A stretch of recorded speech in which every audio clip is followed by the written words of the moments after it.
Bonsoir à toutes et à tous, et en particulier à tous, j'espère que vous allez bien. Je voulais faire cette vidéo ce soir sur plusieurs choses. Premièrement, je voudrais parler de la question des niveaux d'énergie lors de la rétention. En fait, le truc c'est que comme vous ne dilapidez plus votre énergie, vous pétez le feu. Mais il y a un problème avec ça, c'est que si vous n'êtes pas habitué à avoir ce niveau d'énergie, ça risque d'être parfois difficile à gérer. Que ce soit pour vous ou pour vos proches, vos amis, votre famille, tout ça. Moi je sais que déjà naturellement je suis quelqu'un de très intense, et donc forcément, bah ça se sent quoi. Là par exemple aujourd'hui j'ai fait du sport, là je me prépare, demain je pars aux États-Unis, je dois nettoyer tout mon appart, faire ma lessive, faire ma vaisselle, enfin, vraiment tout mettre en ordre. Et bah j'y arrive tranquillement, j'ai juste pas fait le ménage dans ma chambre parce qu'il y a mon chat qui dort donc je vais pas l'emmerder. Je ferai ça demain matin. Et comme toujours je dis, fermez ma braguette lorsque je fais mes vidéos, voilà c'est fait. Le niveau d'énergie, en fait, le plus important, c'est de comprendre pourquoi c'est comme ça.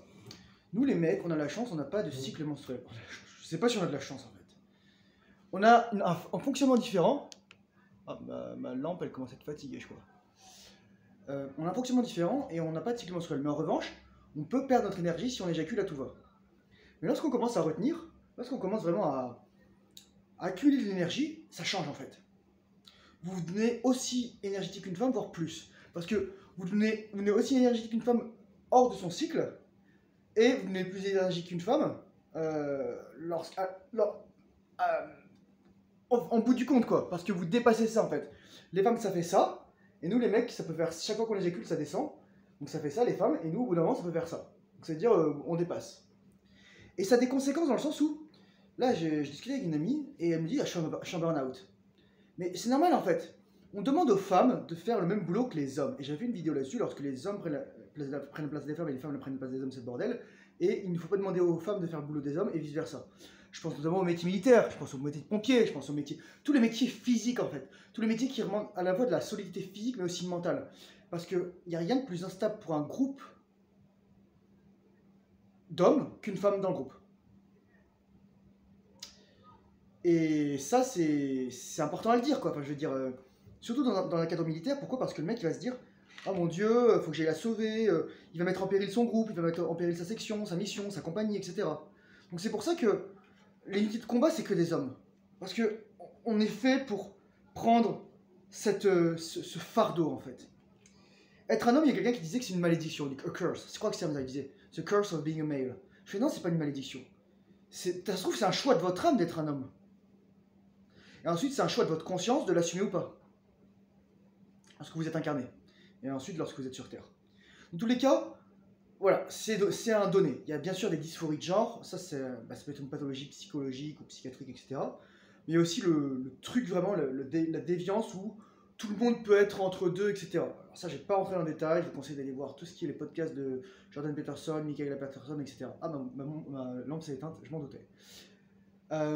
Et pourquoi je vous dis tout ça? Parce que c'est important, lorsqu'on est un homme, de comprendre ce qui fait de nous un homme et pourquoi on a des choses comme ça. Vous avez beau vous couper les couilles, vous resterez un homme. Toutes vos cellules, elles sont XY, que vous le vouliez ou non. Toutes vos cellules jusqu'à votre mort, elles sont XY. C'est votre génome. Ok?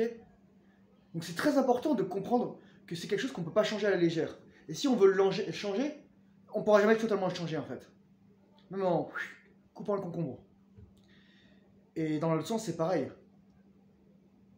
Il y a Matt Walsh qui a fait un film où il a interviewé plusieurs personnes, il dit What is a woman? Qu'est-ce qu'une femme? Et on pourrait poser la même question, qu'est-ce qu'un homme? Et c'est pour ça qu'en fait, au niveau de l'énergie, c'est ça qui fait la différence. Le type d'énergie et le niveau d'énergie. Nous, on est là pour compétitionner, pour l'émulation, pour être le meilleur dans différentes hiérarchies de compétences. On est là pour réussir, pour se dépasser, pour... Voilà, on est là aussi pour travailler ensemble. On travaille jamais mieux ensemble que l'un contre les autres et vice versa. Parce que c'est la compétition qui permet aux hommes de devenir meilleurs. Donc au niveau de l'énergie, en fait, c'est ça, c'est très subtil. C'est comprendre que c'est un choix. Et lorsque vous êtes en rétention, vraiment, c'est important d'avoir un exutoire. Faire du sport, méditer, écrire dans son journal, faire du sport encore, travailler, générer de l'argent. Voilà, vraiment trouver tout ça, quoi. Trouver le moyen de transmuter cette énergie, parce que sinon vous allez relâcher, en fait. Moi, en fait, tout à l'heure, j'étais stressé, j'étais anxieux, et je me suis rendu compte, j'avais même pas envie de me masturber. J'avais même pas envie de relâcher ou d'éjaculer. Et là, je me suis dit que j'ai passé un cap, en fait. Et pourtant, là, je pars demain aux États-Unis, il y a mon Airbnb, enfin, je suis 7 jours là-bas, ça fait longtemps que je suis pas parti. Je suis très anxieux, en fait, je me sens là. Mais c'est une anxiété très diffuse. C'est l'anxiété en mode, ouais, je sais pas ce qui m'attend, et en même temps, je suis pressé d'être là-bas.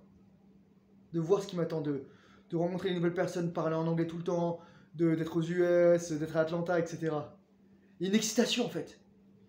Lorsque vous arrivez à transformer l'anxiété en excitation, le de-stress, le mauvais stress, en stress, en bon stress, c'est là qu'en fait vous savez que vous êtes en mode transmutation dans la rétention.